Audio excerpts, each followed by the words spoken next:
Hello, and welcome to today's webinar, Extending the Zero Trust Framework to Unmanaged Devices. Thank you all for being here and for making the time. My name is Rajagopal. I am the Chief Product Officer here at Authenticate, and I'll be the moderator for today's session. Before we get started, a couple of housekeeping items. So first, we'll be answering questions at the end of the session. So we'll have two talks to begin with, and then we'll answer questions. If you have questions at any time during the webinar, please type them into the question box in the control panel found on the right-hand side. This should be the lower right side of your screen. We'll also be running a one-question poll, live poll, during the second talk of today's presentation, and welcome everyone to please participate. Last but not least, this webinar is being recorded, so if you miss anything, don't worry. It'll be available as an on-demand recording later on. So with that, I'd love to introduce our speakers today. Our guest speaker is Dr. Chase Cunningham, Forrester VP and Analyst. Dr. Cunningham primarily contributes to Forrester's offering for security and risk professionals. His research helps senior technology leaders across a wide range of topics, with zero trust concepts and implementation being one of them, and the focus for today's webinar. Also presenting is Ramesh Rajagopal, co-founder and president of Authenticate. Ramesh brings a wide range of experience across web services, business application, and security, having previously led corporate development for Postini, a company, email security company that was acquired by Google, as well as leading corporate strategy at Microsoft.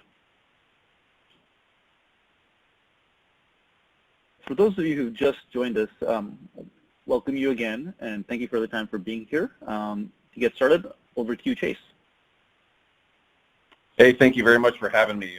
Looking forward to running through this, and we're going to kind of talk about the zero trust mantra, if you will, where this strategy came from, kind of where it is now and where we see it going. And really the goal here is to provide everyone some real insight into the history and honestly the veracity of why ZT is becoming such an industry standard, and to be perfectly frank, to answer that question of why you continue to hear about it so much. So away we go.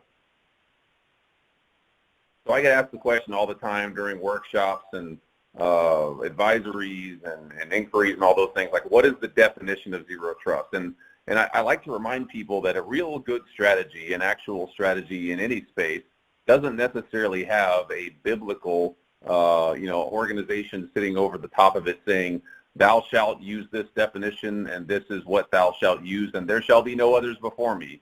When you really look at what a definition of a strategy is, it's something that you can get some pointers from, and it's based on research, and then you can kind of wrap your own strategy around it, your own definition.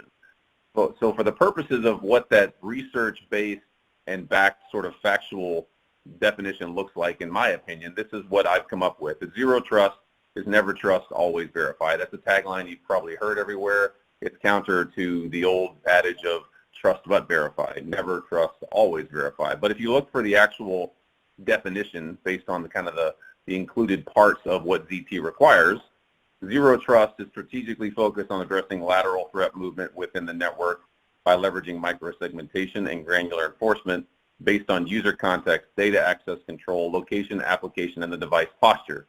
And if you do those things, you can ultimately get to a space where you eliminate the password, which is why I have that graphic down there with the dead password thing. So what we should take away from that is there is a definition of zero trust. It is a generic definition, and it is broad in scope. However, it has got all the components that we think from a decade's worth of research in the space that is needed to be used in order to get towards enabling zero trust for an organization. So to kind of wrap up quickly on that slide, the answer to is there a definition of zero trust, I think that there is. I think that this is pretty close to as good as it gets, but take from this what you will and use it for your own purposes of defining ZT for your organization.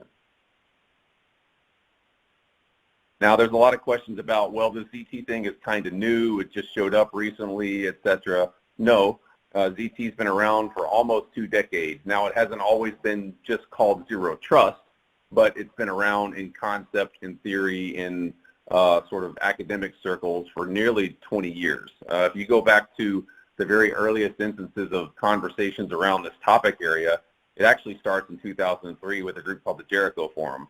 And the Jericho Forum was mainly a bunch of researchers and academic folks in New Zealand and Australia and Europe that were coming up with ideas of what security would need to look like for future state infrastructures. And this was before virtualization and cloud were really a thing.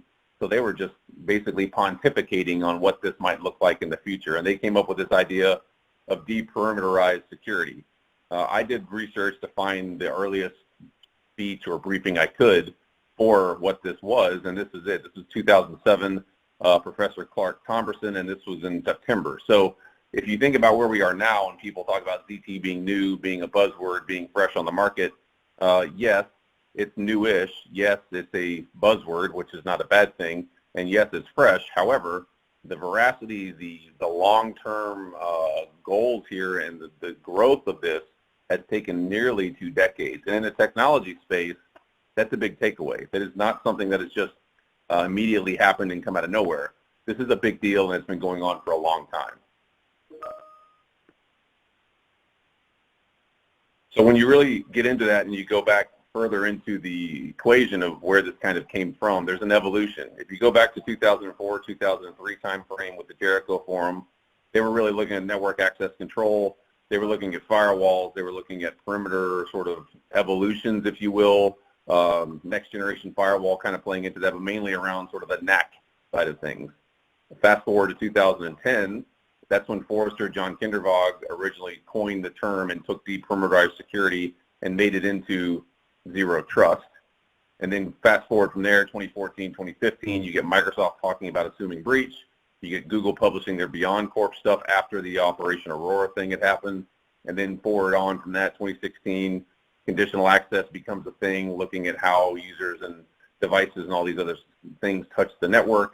2017, Doug Barth and some other folks published this book, which is actually a really solid book. And then forward from there, we get into the passwordless initiative, the kill the VPN, software-defined networking, all these other things that you really see in ZT. So point being, it evolved, ZT has evolved from 2003, 2004 timeframe of network, super expensive, very hardware, very architecture dependent, to now identity focused. And I don't mean identity just for human users and usernames. I mean identity for devices and IoT and all these other things, because if it touches the network and sends electrons, it has an identity. Going forward from there to getting into this more dynamic space of what ZT looks like in the future. A lot of people also will say, well, there's no reference architectures for Zero Trust. No, there are quite a few reference architectures for Zero Trust, and they're being published by some very major organizations. They're being published by academic groups. This one that you see right in front of you is actually published by Microsoft, and this is their particular breakdown of Forrester's Zero Trust extended framework. And what you can notice is what they've done is they've taken this big conceptual thing of ZT, they've used the ZTX framework, and they've broken it down into the components and mapped how they do it for Microsoft. So this goes right back to where I was talking about with the definition of how you can take that and make it your own. So they've got it by identities, devices, data, applications, infrastructure, network, combined by visibility and analytics, and then looking at automation, orchestration, playing that into the center of that. They've got this policy enforcement engine that they've built that really is doing all that correlation and making it all possible. So the point to take away there is that this is what ZT looks like for Microsoft, but the core components, the core theories, the concepts, and some of the technologies that we talk about all align to that and enable it. And why is this continuing to evolve in the space? Why is ZT now becoming such an industry conversation? It's showing up in Europe, it's showing up in APAC. Why is that? Well, it's because it's a singular strategy that equals long-term success, and that's what you need in a technology space. Most of the folks that think about technology think about innovation, they think about speed, they think about maneuverability. That's great. However, when you think about security, you've got to think about the long-term game and how you actually stay ahead of the threats while you're doing those innovative things, while you're being fast. And you can't do that by focusing on being compliant. Every organization that's been in the news for being breached over the history of the last 20-something years has been compliant in some way, shape, or form. So focusing on compliance does not equal a long-term strategy. It equals checking a box, but it does not equal security strategy that will save you from a breach. Being secure is not a strategy. You won't talk to an organization that doesn't say they want to be more secure. I guarantee it. That's just not how things are done. Security is part of the game now. Implementing controls and technology is not a strategy. You can't continue to buy more stuff, cable it together, and think that you throw it together and get a security outcome on the far end. It's just more stuff that actually becomes more hard to manage as you get there. So what we're trying to get to is really zero trust, which is a singular strategy that includes multiple avenues, including compliance, including being secure, including leveraging controls and technology to get towards that long life cycle, which equals a future state of better security based on the implementation of a strategic initiative. Now, Forrester's spent about 10 years putting this research behind this particular initiative, and this is how we see ZT looking for the majority of our organizations. Really, there's a focus on the outcomes. And when we talk about outcomes at Forrester, we don't mean the outcomes as far as better firewall rules. We mean the outcomes as far as business objectives. If you do security correctly, are you getting more customers? Are people's data more secure? Is privacy taken care of? All those things so that the business ultimately benefits from it and you go forward from there. Not just security technology benefits and outcomes, but business benefits and outcomes. Because at the end of the day, that's why we're all in this space, is because businesses do things to generate business and revenue. That's the outcome you're looking for. We talk about designing from the inside out, micro to macro, and really the difference there is if you look at the old perimeter-based model, you're looking at big, which is the macro, the wall, thinking you're going to keep the bad guys out, and that hasn't worked. So if you flip the script and say, okay, well, let's focus on the micro to macro, you take care of the things that are granular, you take care of the things that are small but are core to the infrastructure, and work your way outward so that you continue to get the macro benefits on the far side. And it might take a while to get there. Start with the assets or data that needs the most protection. Now, if you look at this framework, you'll see that at the very beginning of this, we talk about data being the core of it. Data is the core of what we're trying to protect. However, Forrester is even changing our approach in this because of the evolution of the space. You don't necessarily just mean data anymore. What you're trying to do is actually protect what's of value to the business. That might be a formula.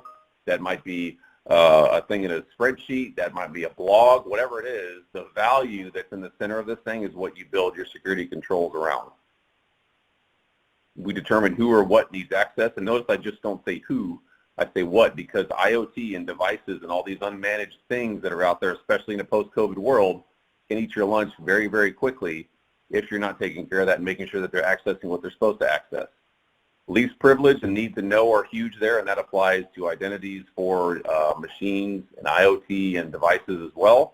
And then lastly, being able to inspect and log all traffic and know who's doing what, where, and when, and why. And when we get into the analytics space, a lot of people get wrapped up around getting telemetry, getting more analytics, more data. Well, the question that you have to ask yourself is, even if I have all that data, does it prompt an outcome? What good is that data if I'm not able to do something with it? So that's part of this whole ZT thing is optimization as well. Now, the concept of a secure perimeter fundamentally, categorically does not exist anymore. You can't continue to engage in having a secure perimeter because it looks just like this slide here, where you've got a gate, you've got a chain, you've got a lock on it, and probably tied together with a piece of plastic. That's not a secure perimeter. That may be a perimeter, but it is not necessarily a secure perimeter. And to back this up and make sure that we weren't just doing ivory tower sort of assertions, we went out and cobbled together research to actually back this up and say, okay, if we asked a bunch of people, well, does digital transformation necessitate an adjustment to that traditional perimeter-based security strategy? And 84% of people we talked to said yes.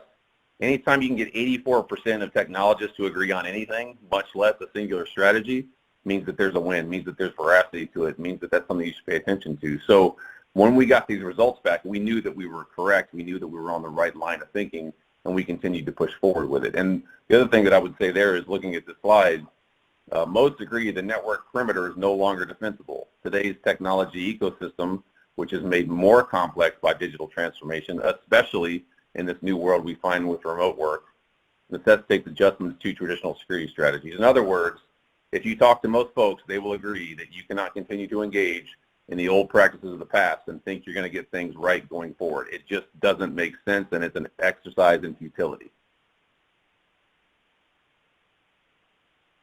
People also ask, well, what about the market? They don't believe that there's a zero trust market until they can see numbers around it. Like, what is that market? Is it real? Is it viable? Are there technologies mapped into it? Is there dollars and cents? Yes, there is. Based on our research, we look at about a 20% CAGR over the course of 2019 to 2024. Honestly, I think now with the changes that have gone on with this post-COVID world and remote work and home offices and devices within home internet and unmanaged and all those other things, I think this number is probably exponentially larger. So I would say that probably by 2024, 2025 timeframe, it's going to get bigger, which is a good thing. The market is defined. There are dollars and cents assigned to it. You can't argue anymore that this is just some academic exercise. There is a market with numbers assigned to it. And like I said earlier, this is international. This is not just the United States. You can see that there's a growth curve going in there. Obviously, North America is kind of ahead of the curve on it because we've been doing it longer than anybody else, but it's followed closely by EMEA and APAC, and then the rest of the world getting after it further down towards 2025 time frame. But interestingly enough, I think right now, if you look, you would see that APAC is actually a little bit ahead of EMEA in adoption of ZT, and that's because they're moving a little bit further quickly towards the ZT strategy side of it in APAC, whereas EMEA has taken a slight deviation based on GDPR requirements and privacy. So it's still working its way over to EMEA, but it's probably doing a little bit better in adoption in APAC than it is in EMEA for the time being. And when you actually get into that, looking across the pond, looking across the U.S. and ask organizations, okay, well, how do you use budgeting to decide what your strategy is actually benefiting you on the far end? This is the difference between an organization that has just a general security strategy. So you can notice that this one is broken down. If I give this organization $10,000, $1,000 would go into each individual bucket.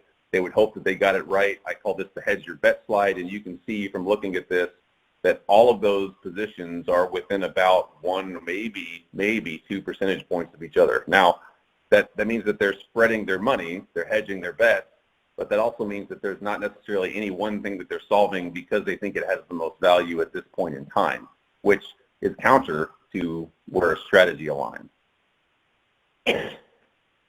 If you look at an organization that's aligned with zero trust, you can see that there is a difference in how that money is allocated. If you gave this group $10,000, 2,500 of it right off the bat would have gone into taking care of devices. And why is that? Well, they see devices are an avenue of compromise. They see that it's probably outside the bounds of their enterprise security, and they see that there are requirements that mean that they must secure that because the perimeter now travels with that user with that unmanaged device. So they put their money into that first because that's something that they know that they have to take care of as part of that strategy. So there's a big difference when you look at someone that's hedging their bets, which is not necessarily wrong, but it's a different way of solving a problem that probably takes a longer time to get to an end state, instead of an organization that says, this is my strategy, I will focus on these things first, I will put my money here, and I will continue to progress as I move through that curve. For a long time, organizations asked us about, well, is there a maturity model? How do we know that this is actually doable? Can we get to ZT? The answer to that now is yes. We spent about a year doing the research to go off and bring it together from a whole bunch of different organizations and say, how do you do ZT? And is there a maturity curve? Is there a model that makes sense? And interestingly enough, they came back and said, well, this is how it looks to us. So based on that, we came up with a maturity curve that kind of looks at, well, based on the phases and over a 10-year life cycle, because remember, it's taken you 30 years to dig yourself into the current state of infrastructure that you have. How do you progress from low left to top right? And you can follow along with that, and this is based on feedback of solve this thing at this phase and continue to progress and couple in other things as you continue to move up that curve. So the answer to, is there a maturity curve to this? The answer is yes. Does the framework map into that? The answer is yes. Our technology is aligned to enable that? The answer is yes. So the good thing is this is more clear now, this is more definable, and this makes sense to organizations but it's still malleable. This is still something that they can figure out on their own. These are just general approaches to get into solving the problem. And if you go even further down into that, you can look at the project plan that we put together, which basically says if you're in those phases and if you're solving these particular problems, these are the things that you should look for, and this is how long it should kind of be estimated that it would take you to get towards that next step. Now, this is obviously not down to days and weeks and months, but this is sort of a generic overview based on research. But the point is, you can take the model, you can take the framework, you can take the theory, you can take the definition, you can take the technologies, map them all together, and use them in a formula to start crawling through a project in phases to get towards ZT. And it's honestly a good thing, I think, that we said, look, this is something that we consider to possibly be a 10-year evolution. It doesn't mean that you might not do it faster, but it means if you started at 0 today, based on the size of the organization and the maturity level that you're at, it might take you a decade to get there. If you ask organizations about some of their tactical problems they're trying to solve over the next 12 months, and this goes back to that slide I talked about of solving which problems where based on that $10,000 in a strategic alignment, a lot of them will come back and say immediately, well, high priority and critical priority is we need to get to IoT. We need to figure out unmanaged devices. We need to figure out what these things are doing on our network and how they're bouncing around and what avenues of compromise are being introduced there. So tactically, that makes a lot of sense. And that's why you see that on that one slide of, look, if you start here, 25% of your budget is going to go to take care of devices because this is a fix this thing now. This is a tactical issue. Get to it, dive in, and start remediating this problem. Which of the following are the biggest IT challenges? If you look at which of the biggest challenges, it's really around the complexity. And this is not just specific to ZT, this is in general, and then the changing nature of IT threats. So if you take those two things, 34 and 29, that's a pretty large percentage to take care of. And if you kind of follow off of what I said before, tactical priorities, which are the biggest issues, complexity, IoT, unmanaged devices, those things obviously fit well into that because most of the time those things are not necessarily well controlled, they're not well inventoried, they're hard to get a hold of, and you may not have ever seen that actual asset. It's just been plugged into the network. So it makes a heck of a lot of sense to figure out how to solve that problem. And if you do that, you're making complexity less complex, which is a good thing, which equals a win on the far side. And there's no arguing anymore about BYOD and unmanaged devices being the future of work. I mean, we're all working remote right now. I'm working from my home office. I've been here for months on end, it seems like. And a lot of people that I've been talking to on the phone, we're all working remotely. And if you look at the industries, there's almost a two-factor gap on what is company-owned and what is personally owned. So the organizations that would argue with you about taking care of IoT and unmanaged devices, they're really not paying attention to kind of what is going to be the largest area of threat next to human users and bad passwords and those things. And you can't focus anymore on just securing a device of the past. And I put this up here, smartphone, laptop, tablet, desktop, those type of things. But really, if you go even further around the devices side on managed and unmanaged, you'll also see things like thermostats, cameras, refrigerators. I mean, if you name it, if it's got a NIC card on it, it's part of something that is a BYOD device. And now, because of the fact that we all have these remote workforce, remote offices, which are essentially part of our infrastructure, they are introducing threats as fast as they can be plugged in. You can also go into that and look at, well, what applications are being used on those devices and that the users are actually leveraging, because that gives you an idea of how you should dial in and start securing those and whether or not you should really focus on getting faster control of those. Usually you can sort of see what applications would be useful and wouldn't. And the goal there, with, especially in my opinion, with unmanaged and IoT-specific devices, if that application is not being used to generate business or being used in the context of enabling business, turn it off, application whitelisting, those type of things. everybody's using IoT. Everybody's going to continue to use IoT. Unmanaged and unmanaged devices continue to get bigger. I mean, I think now we're probably through the almost 3 devices for every 1 human being on the planet. So it's not news to anybody that taking care of this is a bigger issue, and it moves more dynamically, faster all the time.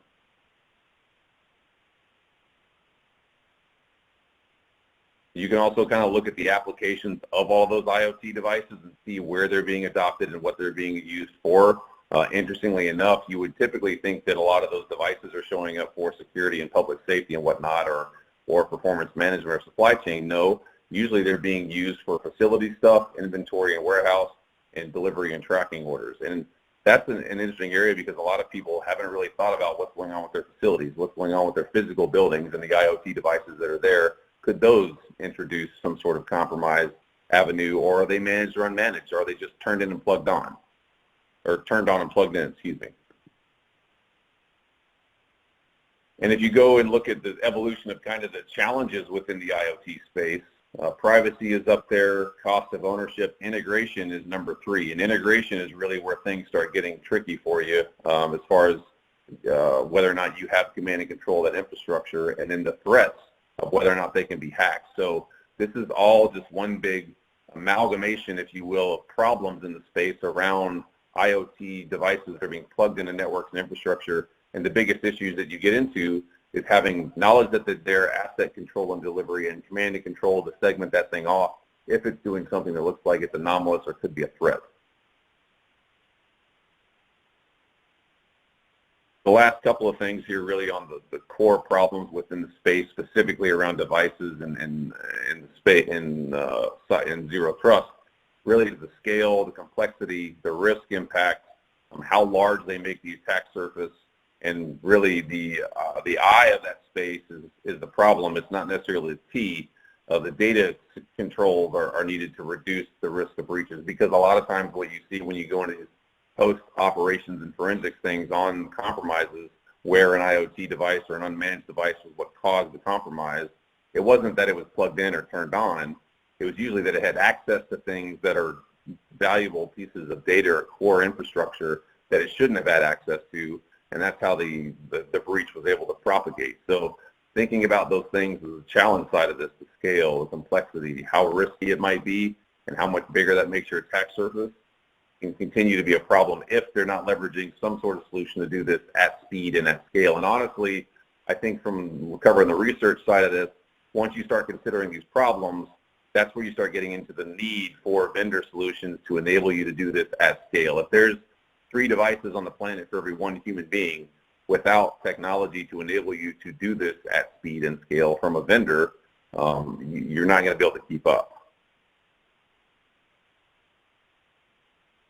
There are some very specific vulnerabilities that show up when you look at unmanaged devices and IoT, bad hard-coded passwords. It's not necessarily easy to patch them.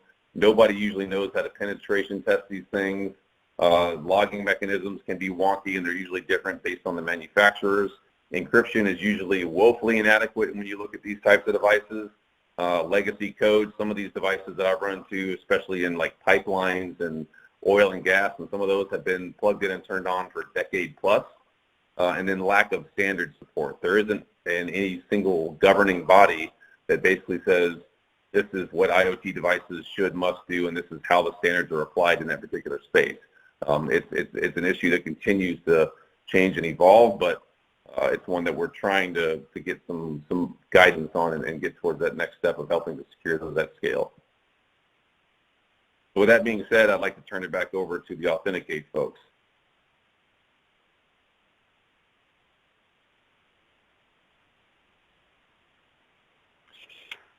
Thank you, Chase. That was a great presentation, and it sets the context really nicely for what I'll be talking about today. Hi, everyone. Thank you for attending. I hope you're all keeping safe wherever you are. My name is Ramesh Rajagopal, and I'm with Authenticate. We deliver a web isolation platform called Silo. Today, I'll be talking about web isolation as something you should consider as a core component of a zero-trust architecture whenever users are accessing data, but particularly when users are accessing data from unmanaged devices.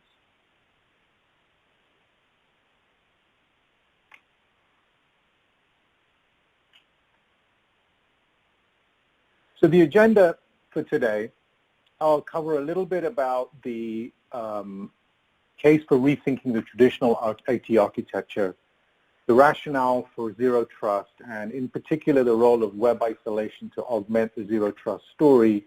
We'll do a case study of a customer who rapidly used web isolation to move into a zero trust application access model, and then we'll wrap up and move into some Q&A. But before we do that, we have a poll, a question for the audience, and one of my colleagues will start that poll now. And the question is, does your organization allow access to some corporate applications, emails, whatever, etc., from machines that are not controlled by that organization, either employees on personal devices or contractors on their own laptops, etc.? So it's a simple yes/no vote, and when you see that appear on your screen, please submit a response and we'll check out the results in a few slides.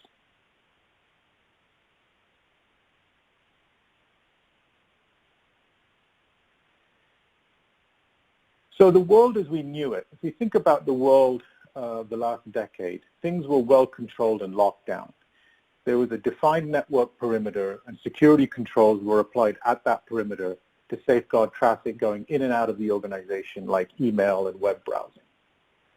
Business apps and data were within that network and tightly managed with authentication, authorization, and access controls. Most users were employees accessing those apps from IT-managed computers and mostly from the local network. And if employees did require remote access from their managed devices, they used VPNs to tunnel back inside the perimeter.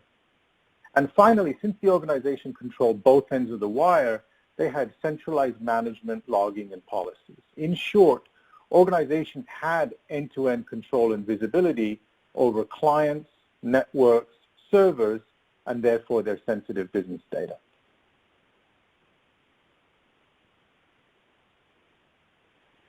Then came what is known as digital transformation.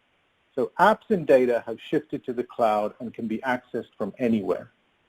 Users, devices, and networks are much more varied, and all three can live beyond IT span of control. And as a result of this, the ability to log and monitor access to your data has been weakened. The idea, as Chase mentioned, of the traditional perimeter as a well-defined and contiguous boundary no longer describes our world. And that's fundamentally undermined the security and data governance that we have in today's world.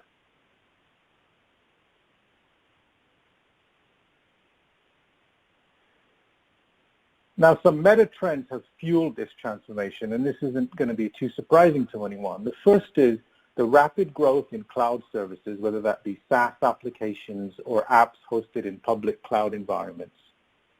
The second is across the globe, we're seeing an increase in flexible work from anywhere policies, and you'll see some statistics on the right that show that. And while the COVID situation might have forced us into this mode very rapidly, it's actually been a trend that's been happening for the past 10 years. Aside from employee access policies, another key driver has been the growth in the number and diversity of non-employees who are given access to our cloud systems. Part of that reflects the growth in unmanaged workforces, such as consultants, temporary workers, franchisee organizations, and so on. But the other part is the growth of business process outsourcing across nearly every function in a company. In either of these cases, cloud access is granted to users, devices, and networks that are unmanaged. And finally, to complement these trends is the growth in formal BYOD policies, which Chase also mentioned, or organizations simply allowing users to access from unmanaged devices for convenience. And in fact, we commissioned a research report recently, and the results were pretty interesting.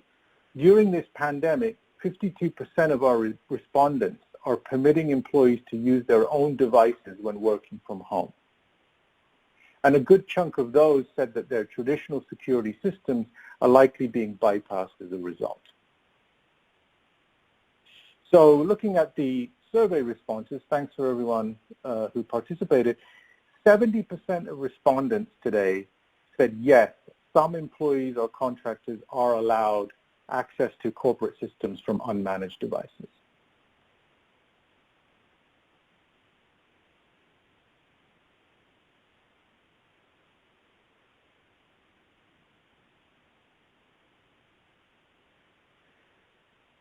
Turning to zero trust.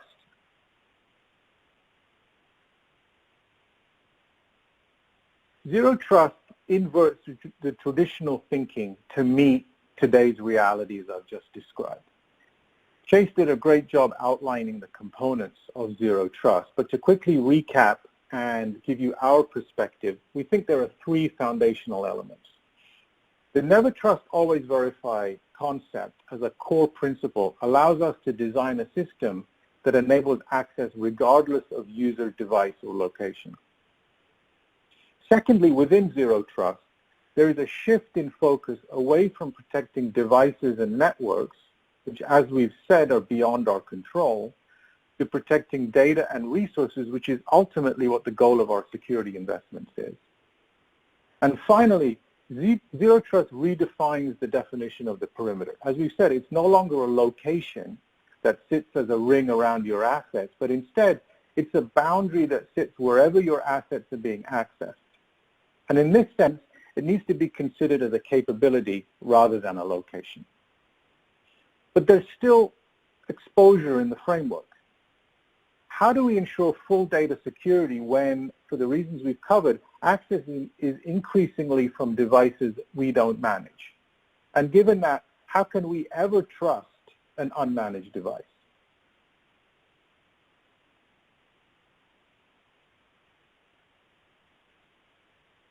So let's unpack this a little bit further. Today, with direct-to-cloud zero trust access solutions, the things you care about, your apps and your data shown on the right, are protected with a number of security controls, such as identity management systems, multi-factor authentication tools, authorization controls, and secure access brokers. But after granting access, data is delivered directly to users and devices over networks you cannot trust. So data remains at risk when delivered to any device, but in particular, unmanaged devices. And there are a number of risks that live in this last mile. First off, the integrity of the device and the browser on that device is uncertain since this is a personal or unmanaged machine. Risks here include system malware, man-in-the-browser exploits that capture data or attempt to redirect users to illegitimate sites to capture data, credentials, or worse.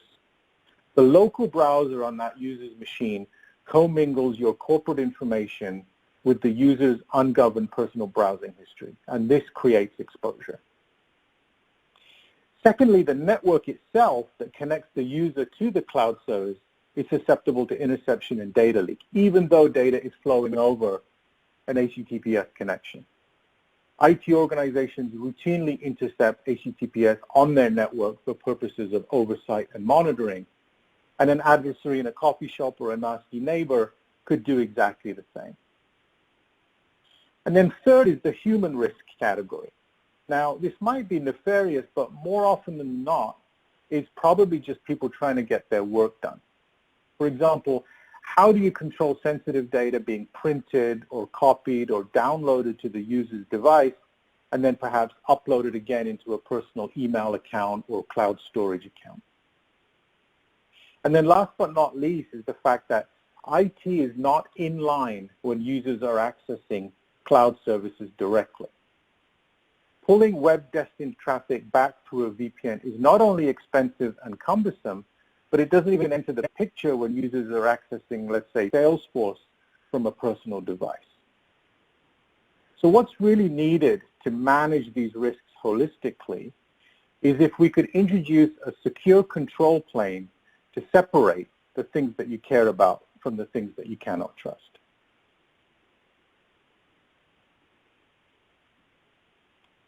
Here's where web isolation can play a critical role in augmenting the zero trust story. Silo is a web isolation platform, and it sits between the things that you care about and the things you cannot trust. And it allows a perimeter in inverted commas to be inserted as a capability wherever users are accessing cloud services.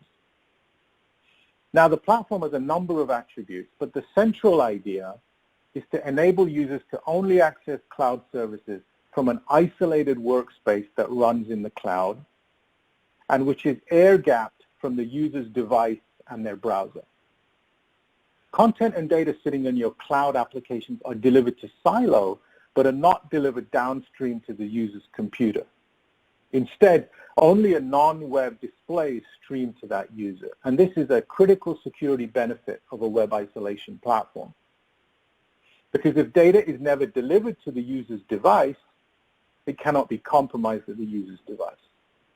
And this differs from browser isolation solutions more generally that might scrub or sanitize web pages for malicious content, but still deliver usable data to the user's machine.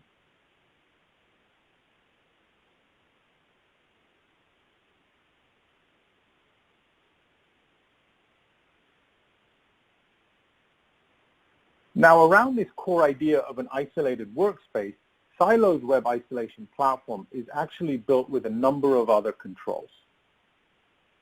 In fact, there are 7 capabilities surrounding this core idea of workspace isolation that rounds out the security architecture from a zero trust perspective. So starting in the top left and moving clockwise. First, users are strongly authenticated to the isolated workspace, and device identity can be used to raise or lower the authentication bar. And this workflow can be integrated with your existing identity provider. Secondly, once authenticated and placed in the isolated workspace, the environment is provisioned with specific apps that match the user's role and no more. So untrusted web content cannot be commingled with sensitive data within the workspace. Third, when accessing corporate applications, Silo restricts access to just the application layer. Unlike a VPN, users don't need or get full network access to the internal environment, which further reduces the surface area for compromise. Also, for corporate web applications running in your internal environment or in a public cloud, Silo can be configured as the only service that can access these apps. Binding access to Silo shields the app from direct attacks against it, as well as client-based attacks from untrusted browsers. Number 5, and a very important one, is Silo delivers all content using end-to-end encryption that is resistant to interception by policy. And furthermore, the traffic between the user and Silo is flattened to a simple non-web display, which makes it much less useful to a hostile intermediary. Policy enforcement. Within the isolated workspace, policies can be set to govern data access. For example, clipboard and file transfer can be controlled in either direction, as can printing. And this policy can vary based on the device identity, meaning a user might be allowed to download a sensitive file to a managed device because, say, IT is running a hard disk encryption tool, but that same user accessing from an unmanaged device would be able to view the file in the isolated workspace, but not bring it locally. And last but certainly not least, Silo captures and logs user activity within the workspace for security monitoring and compliance. And since these logs are captured within the workspace itself, it means you don't have to route web-destined traffic through VPN infrastructure, nor perform HTTPS break inspect to get this visibility. And importantly, from a data governance perspective, all your logs can be encrypted with your own public key, so they are not accessible by anyone, including ourselves. So hopefully that gives you a flavor of what a web isolation platform like Silo can do to control risk holistically. Now let's turn to a specific case study to see how Silo was put into action.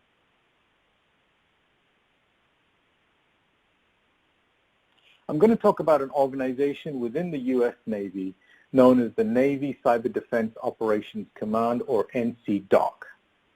NCDOC's mission is to perform defensive operations to protect the Navy's networks. They have over 600 personnel globally, and they use a variety of very sensitive services to get their job done.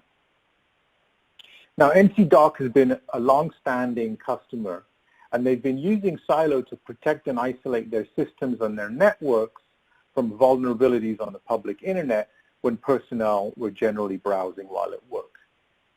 But about a month to 6 weeks ago, they approached us in the face of the COVID-19 pandemic to address the opposite problem. With the urgent need to send their people home, they suddenly had to enable access to critical Navy resources from personal devices without compromising security, control, or oversight. And the highly configurable nature of the silo platform allowed us to respond to this use case. When figuring out what they could do as alternatives, NCDOC were facing a number of constraints. The first was that they had a shortage of managed devices, and the time it would take to procure, configure, and issue managed devices was just not practical to meet their needs. The second was that they were considering bringing all traffic back through headquarters via VPN to apply some level of control. Well, the problem here is that they had sized their VPN infrastructure to handle a subset of their personnel being remote, not their entire population. And furthermore, pulling traffic to cloud-based services through a VPN ultimately fails to address the real risks surrounding their data. After all, a secure pipe still delivers sensitive information to an unmanaged and potentially compromised machine. They also didn't want those machines to have any ability to touch the DoD network. And then last, they needed a way to control and monitor activity to manage insider threats.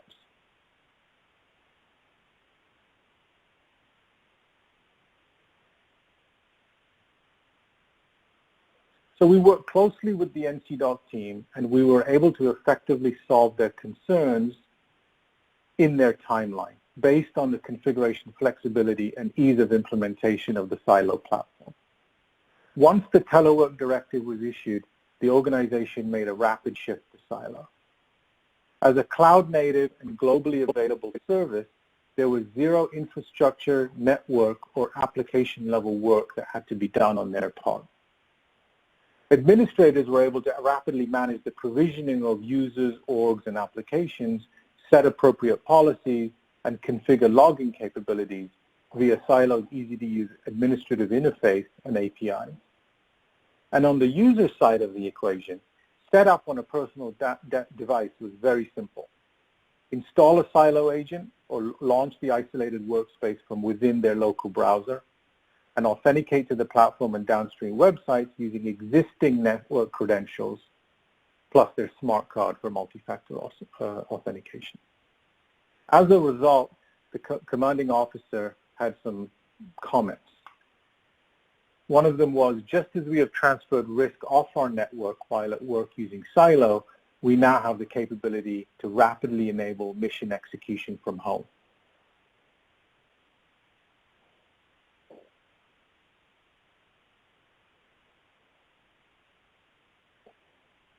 And with that, I wanted to thank you for your time today. We hope this webinar has been instructive in highlighting why web isolation needs to be incorporated as a fundamental component of any zero trust architecture. If you'd like to learn more, please read our latest blog post entitled Zero Trust Implementations, Are You Still Too Trusting? Or contact us at the email address shown here. And with that, I'd like to hand things back to Rishi for Q&A. Thank you, Ramesh, and thank you, Chase.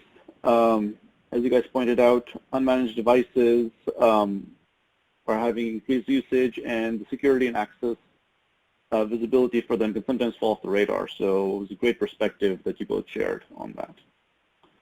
I'd like to open this up to Q&A. So for the audience members, please use this time to ask anything that's top of mind for you.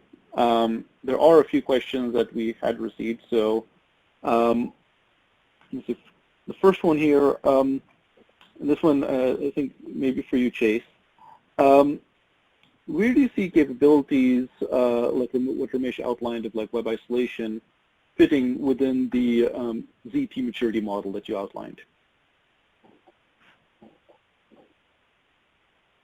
Well, I think the real thing to me is anytime that you can get your users kind of off of the internet, and you can also silo things out where the the data that might be of value or the value that is of value is not necessarily accessible by applications and those type of things that shouldn't be able to get to it is a win. So when it comes to the maturity curve, I think that really when you're getting into the isolation and taking care of this issue from that angle, it makes sense to do that sooner rather than later so that you are actually taking care of the avenue of compromise around that interaction on the sort of wild west of the internet.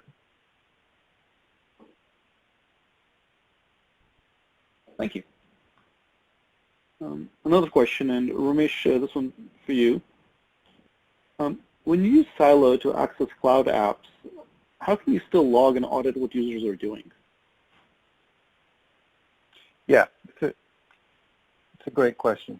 So Silo, the isolated workspace, has as a component of it a rich logging framework. So your user actions, which would otherwise maybe blind to IT if it's a service that users were accessing directly from a personal device, are now made visible again because access is through the isolated workspace of Silo. And so we're able to log that data, store it securely on our side, encrypted with the customer's key, so only they can retrieve it, and then they have that log information available to them to extract and put into whatever analytical tools that they run on their side. So there's actually perhaps an increase in the visibility and governance around what users are doing via using a centralized isolated workspace like Silo versus having users accessing from any device, anywhere, any browser.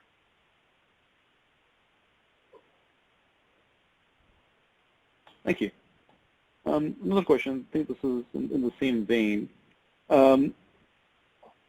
How should one think about VPN for secure app access versus something like a web isolation solution? And this one's for you, Ramesh. Oh, got it. Okay, yeah, great question.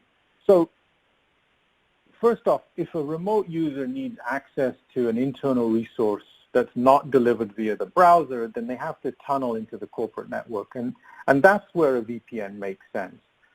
But for securing access to cloud services, not only is routing traffic through a VPN costly and inefficient, but it also only addresses the job of providing an encrypted point-to-point connection. With a solution like Silo, you also get encrypted direct-to-cloud connection, but incrementally you get the full isolated workspace that's enabled with policy controls, and that's not associated with a VPN.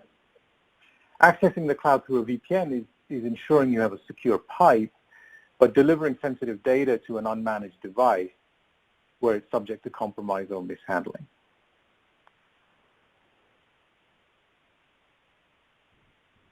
Gotcha. Thank you. Another one. This one's a little bit lengthy, so it's a two-part question. So I'll do it in like phase one, phase two. So the question is, and this one I think Chase for you as well as you, Ramesh, for both of you to maybe chat about. The studies and the white papers that were mentioned describe a multi-year phase strategy for ZT implementation. Can you describe some of the considerations and milestones that you'd want to establish as you go through this phased rollout? Yeah, so they also asked where they could get the papers that are of that ilk, and Forrester.com is where you can get access to some of those. But I think in the multi-phase side of this thing, really what you're looking at is if you're an organization that is more heavily regulated, heavily compliant focused, has been kind of fighting the cyber fight for longer, you probably are further along that maturity curve than you would have thought. So you might be in that sort of 3 to 5 to 7 year phase cycle of getting into the ZT space, whereas if you are kind of new to security, which a lot of organizations are, you might be further towards the left side of that thing. So the milestones and whatnot really are going to be based on your current sort of phase, the maturity level that you're at, and the compliance requirements you have to solve for. But the point to take away from looking for a milestone is really once you start on solving a particular problem, finish it. Don't take on 5 or 6 or 7 problems and wind up with 5 or 6 or 7 half-completed tasks that get you towards that next step. Awesome. Well, thank you, Chase. And Ramesh, actually, on this one, I'll ask a question.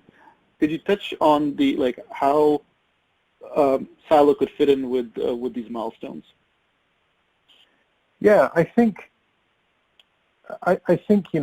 zero trust architecture is a great vision for an organization, but maybe the size of that vision is daunting for people to start on that journey. I guess what I'd say is focus on your most valuable data and your most at-risk users, and think about a way in which you can rapidly enable incremental security and control around that workflow. And so that might be your employees, but it could also be consultants, contractors. It could be a business process outsourcer that you've outsourced a function to. It need not be a large, monolithic, centralized, global IT implementation if it's viewed through the lens of what is most valuable to me from a data perspective, and where do I face the most risk in terms of users and devices accessing that data. You can do some things in a pretty short-term way to put extra security and controls around those high-risk situations. Great. Actually, and there's another follow-on question from the audience on this. Do I need to install any software on unmanaged devices? So, Ramesh, this one for you. The answer is no. The local browser on the user's unmanaged device can be the container where they get secure access to the isolated workspace. So, in short, no.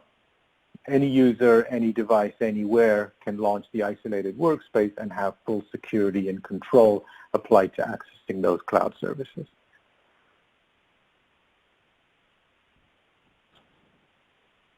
Another question, is there, and this is Chase and Ramesh, both for you guys, for both of you, is there any benefit of a web isolation approach on a managed device?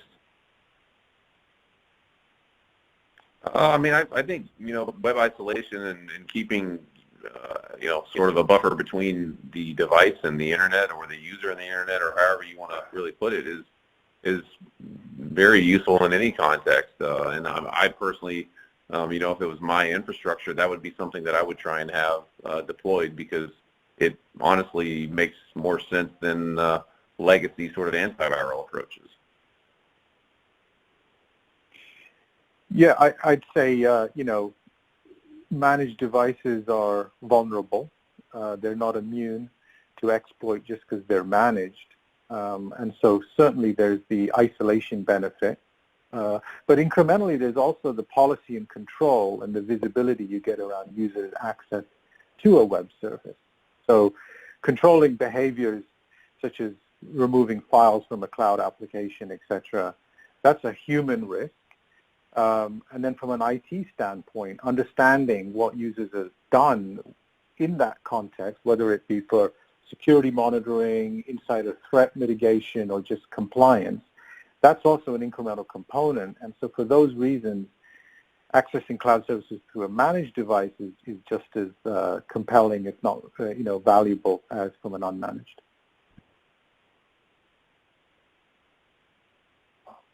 Thank you.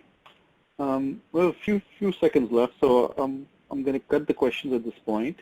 For the audience, we want to thank you again for joining us, and we'll definitely let you know when the on-demand recording for this webinar is available. Please do take note of the link that we have if you'd like to learn a little bit more on the web isolation front, or the case studies and the reports that Chase alluded to are definitely also available on the Forrester website. Chase and Ramesh, wanted to thank you again as well for sharing your time and your insights. And with that, I'd love to bid everyone a very good day. Thank you.